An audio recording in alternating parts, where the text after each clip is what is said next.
రమగారు నమస్తే. నమస్తే జయ. రమగారు మనం నోవెల్స్ చేస్తూ ఉన్నాం. మంచి మంచి నోవెల్స్ చెప్తూ ఉన్నారు. ఈరోజు ఏం చెప్తారు? మాలతి చంద్ర గారిది ఇంకో నావెల్ చెప్తా. ఓకే. మన మనసులోని మనసు 2 భాగాలు చేసాం. చాలా పెద్ద కథ. అవునవును. ఒక చిన్న కథే, మేఘాల మేలి ముసుగు. మేఘాల మేలు మేలి ముసుగు. ముసుగు. బాగుందండి టైటిల్. టైటిల్ బాగుంది, కథ కూడా బాగుంటుంది. ఇది ఇంచుమించు 70s కథ అనుకోవాలి.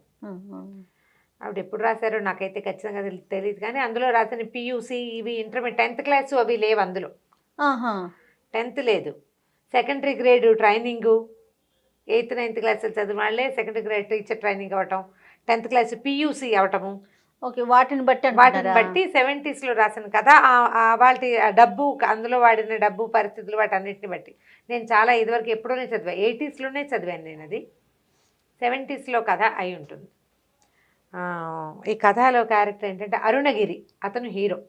అతని పేరండి అరుణగిరి. మనం అరుణాచలం లేదు, అరుణాచలాన్ని ఆ ప్రాంతంలో అరుణగిరి అంటారు, కొండ. అది ఓకే అండి. మనిషి పేరు కూడా, వ్యక్తి పేరు కూడా అదే పెట్టుకుంటారు. అరుణాచలం పెట్టుకున్నట్టుగానే అరుణగిరి అని పెట్టుకుంటారు. అరుణ్ అని పిలుస్తారు, లేదా ఇంట్లో వాళ్ళు గిరి అని పిలుస్తారు అనుకో. ఫ్రెండ్స్ అరుణ్ అని పిలిచిన అరుణగిరే అతని పేరు. అయితే అతనికి కొంచెం బాగా సంపన్నుల కుమారుడు, బాగా డబ్బున్న వాళ్ళు. ఒక అమ్మాయిలతో, కొంతమంది ఫ్రెండ్స్ తోటి అక్కడికి ఇక్కడికి వెళ్ళటం అలవాటు. ఓ రాధారాణి, రోజారాణి అని ఒక ఫ్రెండ్ ఉంటుంది. ఆ అమ్మాయిని కొడైకి రమ్మంటాడు, తనతో పాటు కొడైకని రమ్మంటాడు. అంతకుముందు 2-3 ట్రిప్పులు ఇతనితోటి బయటికి వెళ్తుంది అమ్మాయి. ఓకే. కానీ అమ్మాయి ఒప్పుకోదు. పెళ్లి చేసుకుని రావాలనుంది నాకు, ఇట్లా నీతో రహస్యంగా వెళ్తాం, నాకు ఏదో దొంగ బతుకులాగా అనిపిస్తుంది, అంటే స్థిరపడాలనిపిస్తుంది అమ్మాయికి. సరదా తిరుగుళ్ళు కాకుండా అంతకుముందు క్యాజువల్గా తిరిగేది. అంటే ఇతను కుళ్ళు మండిపోతుంది, చాలా కోపం వస్తుంది. ఆ కోపం మీద ఏమిటి ఇలాగా పెళ్ళైన వాళ్ళు, పెళ్ళి ఫ్రీడము, సంసారం, వాటి మీద మాటలు వేరు, క్రియలు వేరు. ముందంతా ఫ్రీగా ఉండాలి, మన ఇష్టారాజ్యంగా ఉండాలంటారు. ఒక వయసు వచ్చాక జీవితం పట్ల భయం వచ్చేస్తుంది. పెళ్ళి వివాహం చేసుకుని సెటిల్ అవ్వాలనుకుంటారు. ఓ విసుగ్గా ఉంటుంది. ఆ విసుగులో అతను మద్రాసు రోడ్ల మీ గురించి రాస్తారు కథలో బాగా. ఒక రోడ్డు మీద నుంచి వస్తుంటాడు. ఓ పోలీస్ స్టేషన్ దగ్గర సడన్గా ఒక కుర్రాడు సైకిల్ మీద ఎవడో వచ్చేస్తాడు. ఈయన పక్కకి తీస్తాడు. ఆ పక్క నుంచి వస్తున్న ఒక ఆవిడ ఇతని కారు కింద పడిపోతుంది. ఎడం వైపు తగిలేస్తుంది. సైకిల్ వాడిని తప్పించబోయి ఈవిడ పడిపోయింది. అయితే అది ఒక పోలీస్ స్టేషన్ ఎదురుగుండా జరుగుతుంది. ఆ వాకిట్లో నిలబడిన సబ్ ఇన్స్పెక్టర్ సైకిల్ని తప్పించాడు కారు అతను. ఈవిడ సడన్గా ఆవిడే రాంగ్ సైడ్లో వచ్చేసి కారు కింద పడింది. చూశారు, గబగబా అతను పరిగెత్తుకొస్తాడు. చుట్టుపక్కల జనాలంతా చేరతారు. ఒక పెద్ద ఆవిడ, ఓ 50 ఏళ్ళ పైన ఉన్న ఆవిడ, చిన్న పేద మనిషిలాగా కనపడుతుంది. పచ్చగా పొట్టిగా బొద్దుగా ఉన్న ఆవిడే. సరే, సామాన్లు వెయిట్ చేస్తారు. మామూలుగా యాక్సిడెంట్లు అయితే చుట్టుపక్కల జనాలు చేరతారు కదా. పోలీస్ స్టేషన్ దగ్గరే అయ్యేసరికల్లా వాళ్ళు వెంటనే రియాక్ట్ అవుతారు. చూస్తే బతికేలాగా కనపడదు. ఇమీడియట్గా హాస్పిటల్కి రష్ అవుతారు. అతను బెదిరిపోతాడు. తన వల్ల ఆవిడెవరో చచ్చిపోతుందంటే ఎలా ఉంటుంది లోపల. ఆ మొహము, ఆవిడ నెత్తురు కారుతూ ఉండటము, ఆ జుట్టు వేళ్లాడుతూ ఉండటం చూస్తే ఒక దిగులు, భయం, బాధ వచ్చేస్తాయి. అయ్యో వృధాగా ఎంత జీవితం ఆవిడని చేసేస్తున్నాం అనిపిస్తుంది. ఆవిడ సామాన్లన్నీ ఏరిస్తారు. ఓ పర్సు, ఓ చిన్న సంచి, ఆవిడ స్కూల్ టీచర్. ఓ పాస్బుక్ ఉంది, అందులో పాస్బుక్లో బ్యాంక్ వివరాలనే. స్కూల్ టీచరు రాజమ్మాళ్ళి ఆవిడ పేరు. బ్రాహ్మణ్ లాంటిది కుటుంబం ఏదో. సరే, ఈ అబ్బాయి అన్ని వివరాలన్నీ పోలీస్ ఇన్స్పెక్టర్ రాసుకుంటాడు. రాసుకున్నాక ఇతను మీ నాన్నగారి పేరు, తండ్రి పేరు చెప్పేసరికల్లా అతనికి తెలుస్తుంది ఇతను బాగా సంపన్నులు అది అని. తండ్రి పేరు గుర్తుపడతాడు. సరే, అతన్ని వదిలిపెట్టాడు, ఇతను వెనకాలే ఉంటాడు. సరే, వాళ్ళ ఇంటికి వెళ్ళి చెప్దాం, అడ్రస్ ఫోర్సన్స్. ముందు ఆవిడ సంగతి చూడండి అంటే, అయ్యా మీరు ఎంత కంగారు పడి, ఆవిడ బతికేది లేదు, వాళ్ళకి తెలియజేయాలి కదా, ఫార్మాలిటీసే ఇంపార్టెంట్ అండి, ఆవిడని ఎలాగో వాళ్ళు చూస్తారు అని హాస్పిటల్ లోపలికి పంపించేస్తారు. ఇది చూసి అడ్రస్ అది చూసుకుంటారు. ఈ అడ్రస్కి వెళ్ళాలంటే కాళ్ళు చేతులు ఆడవు ఇతనికి. మన వల్ల ఒకళ్ళు మరణిస్తున్నారు అంటే ఎలా ఉంటుంది అది. ఆ మనుషుల మనసుల్లో ఉండేటువంటి ఆ ఉద్విగ్నత, భయం, ఆందోళన, ఒక తప్పు చేసిన భావన ఎంత బాగా రాస్తారో మాలతి గారు. చాలా బాగుంటుంది. సరే, పోలీసు ఇతను ఏం చేస్తాడంటే, మీరు కాస్త మంచినీళ్ళు తాగుతారు కానీ మంచినీళ్ళు తాగి తీసుకెళ్తాడు. తీసుకెళ్ళి ఆ అడ్రస్ కనుక్కుని అక్కడికి వెళ్తారు. వెళ్తే పరమ పేద ఇల్లు అది. ఆ వెనకాల మౌంట్ రోడ్డు ఏదో చెప్తారు, దాని వెనకాల సందులో అసలు అలాంటి రోడ్లు ఉన్నాయని ఇతని జీవితంలో కూడా ఎరగడు. తనేమో బాగా డబ్బున్న వాళ్ళ పిల్లవాడు. వెళ్తే ఒక చిన్న 10 ఇళ్ళ సమాహారం లాగా ఉంటుంది. ఒక్కొక్క గది, ఓ గది వంటిల్లు. ఆ గది వంటిళ్ళల్లో ఒక అవిటాయన ఆయన చూసేసరికి భయమేస్తుంది. ఏమిటి ఈయన పెళ్ళాన్ని నేను చంపేస్తే, లోపల నుంచి ఓ పిల్ల వస్తుంది, పచ్చగా పొడుగ్గా ఉన్న అమ్మాయి. ఈ పిల్ల తల్లి చచ్చిపోయింది, ఈ ముసలాయన ఆవిడ మీదే ఆధారపడి, అవన్నీ కనబడుతుంటే వీడికి ఇంకా దిగులు పుట్టేస్తుంది. సరే హాస్పిటల్కి తీసుకెళ్తారు, అమ్మాయి ఏడుస్తుంది, ఎవరు ఈయన ఎలా చూడకుండా చేశాడు, ఏం చేశాడు అంటే, ఇక ఆయనేమో అవిటాయన, ఆయనకి కాళ్ళు పడిపోయిన ఆయన. ఈ టీచర్గా ఉద్యోగం చేసే ఈ రాజమ్మాళ్ళు గారే ఆ ఇంటికి ఆధారం. హాస్పిటల్కి వచ్చేసరికల్లా అయిపోతుంది ఆవిడ. ఇలా ఏవో విపరీతంగా ఏడుస్తుంది తల్లి మీద పడి. మిగిలిన వాళ్ళకి కబురు చేస్తారు. ఇద్దరు, ఆవిడ రాజమ్మాళ్ళని ఆవిడ ఒక స్కూల్ టీచర్, ఆయన పేరు అనంతయ్య, ఆవిడ రాజమ్మాళ్ళు. వాళ్ళకి 3 ఆడపిల్లలు, చివరగా ఒక మగపిల్లాడు. 3 ఆడపిల్లలకి పెళ్ళిళ్ళు అయిపోయినాయి. అక్కడ ఏడుస్తూ కనపడిన పిల్లకు కూడా పెళ్ళయింది. 3 అమ్మాయిలకి పెళ్ళైనా, ఆఖరి పిల్లవాడు చదువుకుంటున్నాడు. పెద్ద పిల్ల ఆఖరి పిల్ల కాపురాలకు వెళ్ళిపోయారు. మధ్యలో పిల్లకి కాపురం లేదు, ఆ అమ్మాయి ఇక్కడ ఉంటుంది. ఏం చేస్తాడు, వాళ్ళ అల్లుళ్ళు కూడా వచ్చారు, పెద్ద అతను ఆఖరి అతను.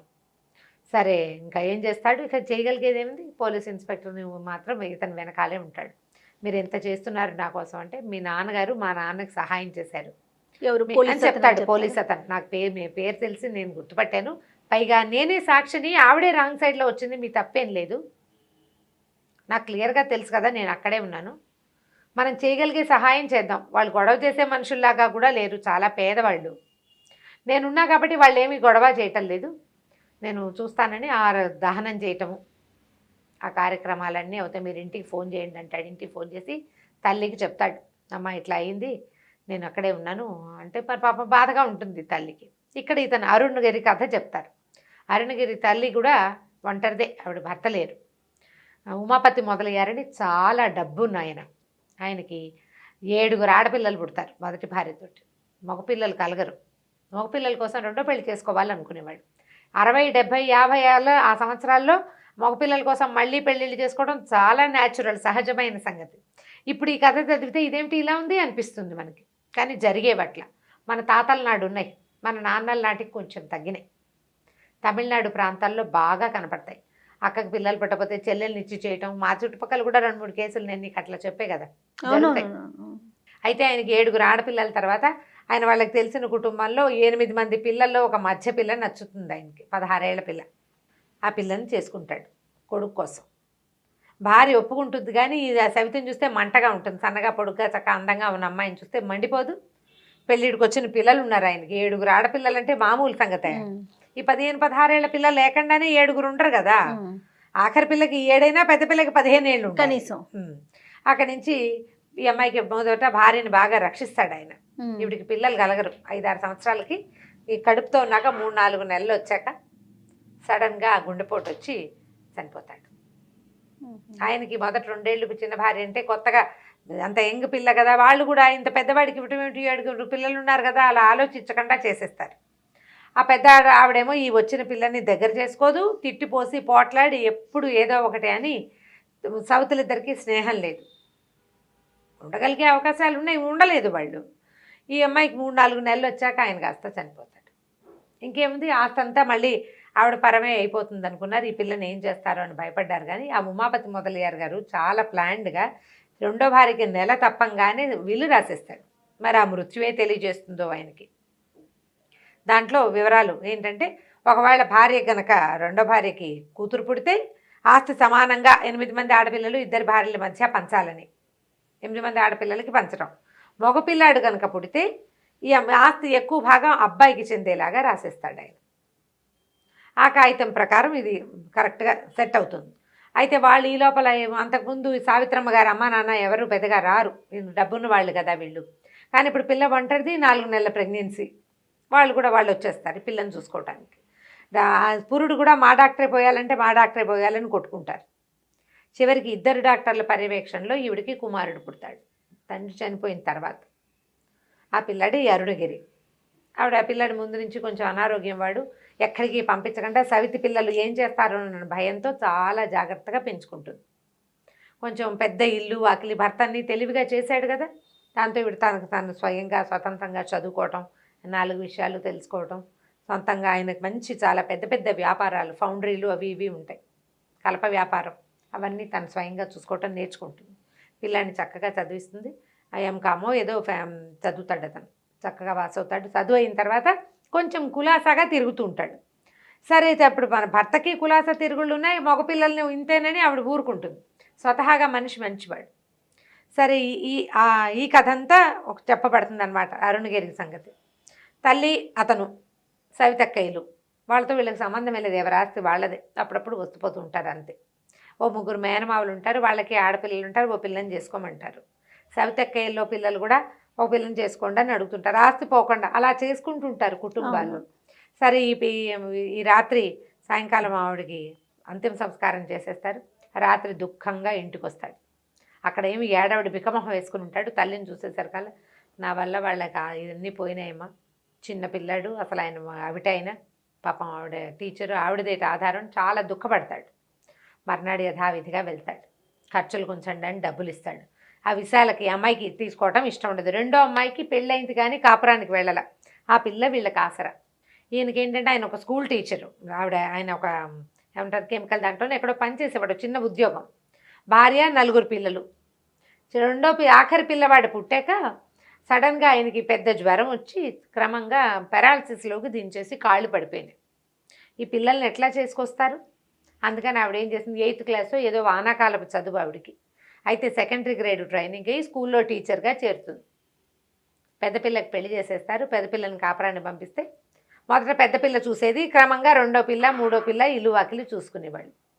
మరి ఆవిడ ఉద్యోగానికి వెళ్ళాలి కదా, వాళ్ళకి ఆసరా అయ్యేది. భర్తకు అప్పుడు ఏమి పెన్షన్లు ఉండే ఉద్యోగాలు కాదు, చిన్న సాధారణమైన చిన్న కుటుంబం. పెద్ద అమ్మాయి, 2వ అమ్మాయికి 3వ అమ్మాయి కూడా సంబంధాలు వస్తే పెళ్లి చేస్తారు. 2వ అమ్మాయికి ఏమో పిచ్చివాడు అబ్బాయి, అంటే మేధకుడు, బ్రెయిన్ ఎదిగిన పిల్లవాడు కాదు. వాళ్ళేమో కాపురానికి పంపించమంటారు. పిల్లాడు వెర్రిగా ఉన్నాడు, ఏదో తేడాగా ఉన్నాడని తెలుసుకుని నేను ససేమిరా కాపురానికి వెళ్ళినట్టు. ఈ పెద్ద అమ్మాయికి వెంటనే వరుసగా 3 పిల్లలు పుట్టేస్తారు. ఈ 3వ పిల్ల పుట్టాక ఆ అమ్మాయికి టీబీ బయటపడుతుంది. పెద్ద అమ్మాయికి ఆ అల్లుడు కొంచెం ఒక రకమైన త్రాష్టపు మనస్తత్వం ఉన్నవాడు. వాళ్ళంతా దీని వైద్యం ఖర్చు అంతా అత్తగారితో ఎత్తించాలని చూస్తాడు. ఆవిడకి వచ్చే 100 రూపాయల జీతంతో 80 రూపాయల జీతం అని రాస్తారు. ఈ తోడు ఎవరైనా ఉండాలి. శానిటోరియంలో చేరితే శానిటోరియం వెళ్తే తిరిగి రారు, ఆ భయాలు ఉన్నాయి అప్పట్లో. తిరిగి రారన్న భయం, రారని కాదు రారేమోనన్న భయం. ఆ భయంతో ఆవిడ వద్దు నేనే డబ్బులు ఇస్తానని చెప్తుంది. అంతకుముందు కొద్ది రోజులు కూతుర్ని పంపిస్తుంది, కానీ చిన్నపిల్లని ఆయన 2వ అమ్మాయికి లైన్ వేసే ప్రయత్నంలో ఉంటాడు. పెద్ద అమ్మాయికి జబ్బు కదా, 2వ పిల్లని లైన్లో పెట్టుకుందామని. ఈవిడేమో పెళ్లి చేసేసింది. పెళ్ళైపోయిన పిల్లని ఏం చేస్తాడు అతను? అయినా ఏదైనా వాడేద్దామని చూస్తూ ఉంటాడు. ఈవిడేమంటుందంటే, ఆ శానిటోరియంకి వద్దు, నా మాట విను, 200 తెచ్చిస్తాను, 200 ఇస్తా, పిల్లకి వైద్యం చేయొచ్చు. 200 అంటే చాలా, ఇప్పటికి 25,000 50,000తో సమానం.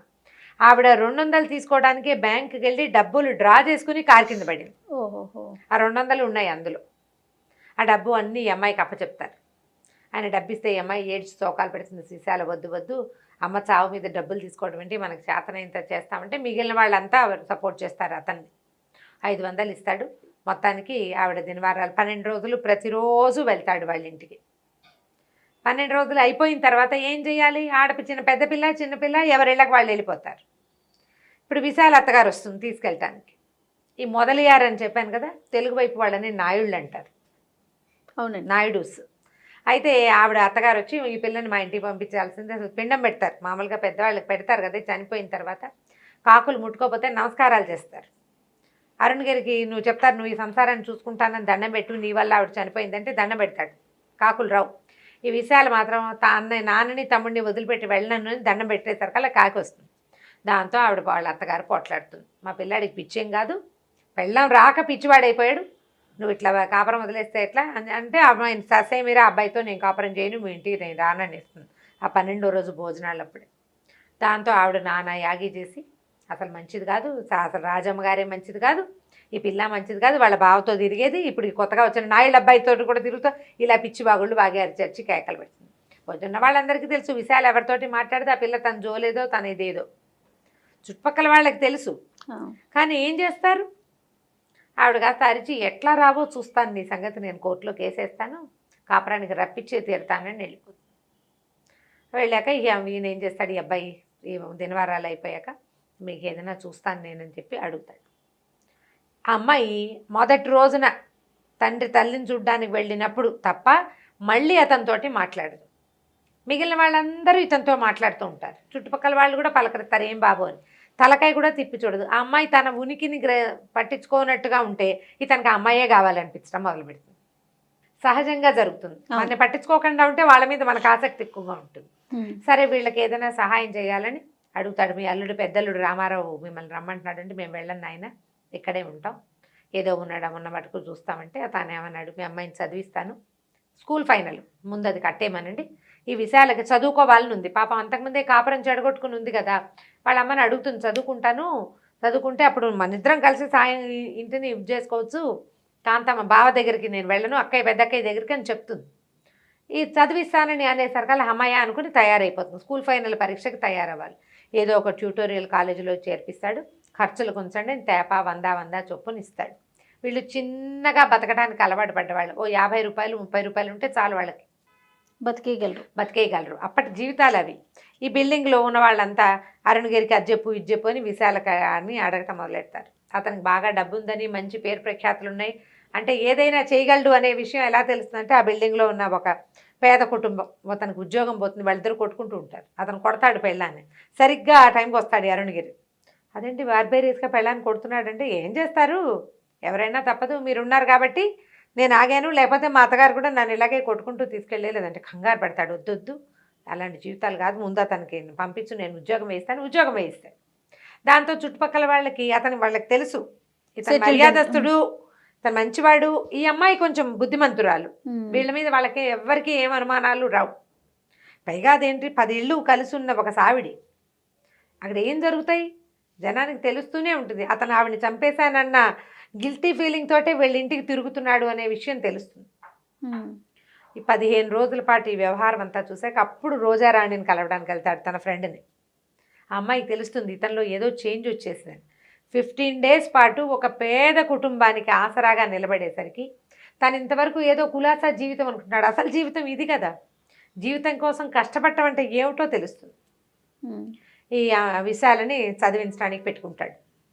ట్యూటోరియల్లో చేర్పిస్తాడు. వెళ్తూ వస్తూ ఉంటాడు వాళ్ళ ఇంటికి. గుంటూరు వెళ్ళి పరీక్ష రాసి వస్తుంది. గుంటూరు వెళ్ళాలి, అప్పట్లో పద్ధతి అనుకుంటుంది. సరే గుంటూరు తను కూడా వస్తాడు. వాళ్ళ అమ్మకి కొంచెం ఏమిటి ఎంతసేపు విశాల అంటున్నాడు అని అనిపిస్తుంది. కానీ ఆవిడ గట్టిగా ఏం అనలేదు, గట్టిగా అనలేకపోతుంది, ఒకడే కొడుకు. సరే క్రమంగా ఈ విశాల కూడా ఇతనికి పట్ల ఒక భక్తి ఆరాధన మొదలవుతాయి. వాళ్ళ బావకి విశాల చేయి జారిపోతుందని దిగులుగా ఉంటుంది. స్లోగా ఆ అమ్మాయి గొంగళి పురుగు స్టేజ్ నుంచి సీతాకోక చిలుక స్టేజ్కి ఎలా వచ్చిందో చూపిస్తారు. మెల్లిగా అక్కడి నుంచి PUCలో చేరమంటాడు. కాలేజీలో చేరు, నువ్వు ట్రైనింగ్లో చేరు. ముందు ఈ 10th క్లాస్ స్కూల్ ఫైనల్ అవ్వగానే టీచర్ ట్రైనింగ్ ఒకటి ఉంటుంది. మా ఇంటి దగ్గర ఉన్న కాలేజీలో చేరు, అక్కడికి రాకపోక అంటే ఈ లోపల ఏమవుతుంది, అత్తగారు వాళ్ళు అడ్వకేట్ నోటీస్ ఇస్తారు అమ్మాయికి. నోటీస్ ఇచ్చేసరికి బయటికి తీసుకెళ్తాడు అమ్మాయిని. నీకు ఇప్పుడు రకరకాల మాటలు వస్తాయి, పోలీస్ కేసు, ఈ కోర్టు కేసు అంటే ఎన్నో పుడతాయి. మీ బావ ఒకడు ఆల్రెడీ ఉన్నాడు, ఇప్పుడు నా పేరు కూడా జోడిస్తాడు, నేను రోజు వస్తున్నాను కాబట్టి నువ్వు గట్టిగా నిలబడతానంటేనే ఈ కేసు వేయిద్దాం, మా లాయర్తో మాట్లాడిస్తానంటే వద్దు మీకు చెడ్డ పేరు వస్తుందేమో అంటుంది. అప్పుడు అతనికి తెలుస్తుంది ఈ అమ్మాయికి తను ఇంపార్టెంట్ అనే విషయం బాగా క్లియర్గా అర్థమవుతుంది. కాదు లాయర్ దగ్గరికి వెళ్దామంటే లాయర్కి కొంచెం చిరాగ్గా ఉంటుంది. మామూలుగా ఆయన నచ్చదు, వాళ్ళ ఫ్యామిలీ లాయర్. వాళ్ళు ఎవరో కుటుంబం వాళ్ళకి యాక్సిడెంట్లు అయింది, ఇతని వల్ల ఏదో డబ్బు ఇచ్చాడు, బాగానే ఉంది, ఆ పిల్లని అంటించుకుంటున్నాడు. ఈ పిల్ల ఎలా ఉంటుందని పిల్లని చూస్తే పచ్చగా సన్నగా నిరాభరణంగా సింపుల్గా సూటిగా ప్రశ్నకు సమాధానం చెప్పి అమ్మాయిని చూస్తే ఆయన కొంచెం గుడ్ ఇంప్రెషన్ కలుగుతుంది. సరే నేను రాసి పడేస్తానని ఆయన ఆ కేసు తను తీసుకుంటాడు. ఒక 6 నెలల్లో కేసు అయిపోతుంది కూడా. సరే వీళ్ళ బావేమో ట్రైనింగ్లో చేరమంటారు. బావకి అవకాశం లేకుండా చేస్తాడు ఇతను.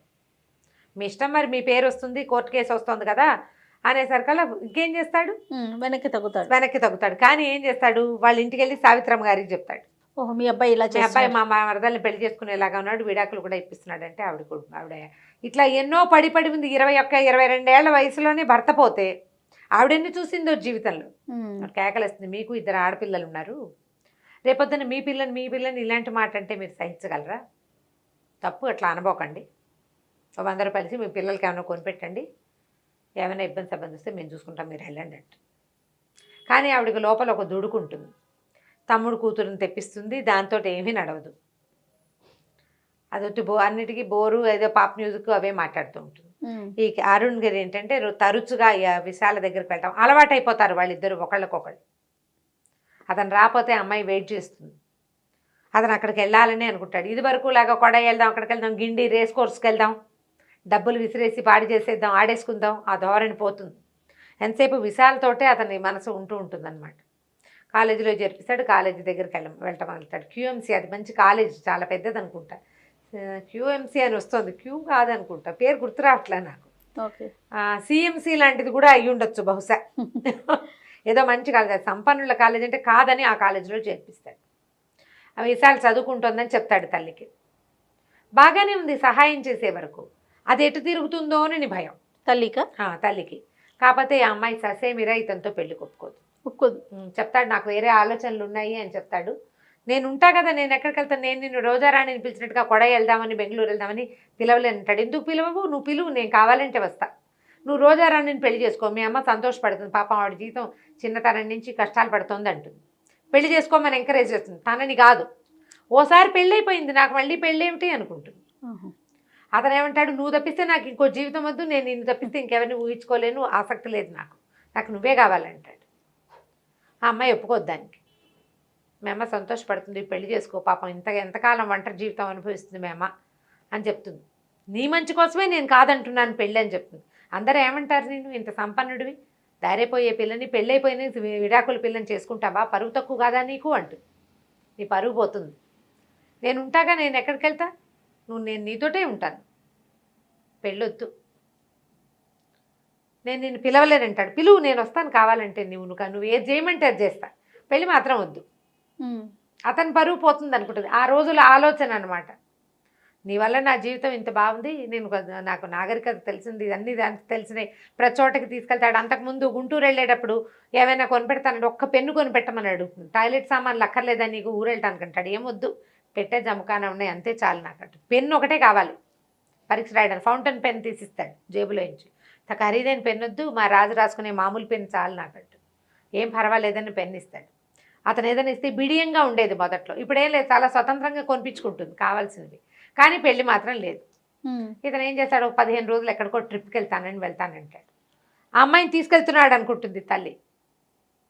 లేదు, విశాల నేను ఒకనే వెళ్తున్నానని చెప్తాడు. ఆవిడ ఆశ్చర్యపోతుంది. ఆ పిల్ల ఇతనితో వెళ్ళేది కాదు.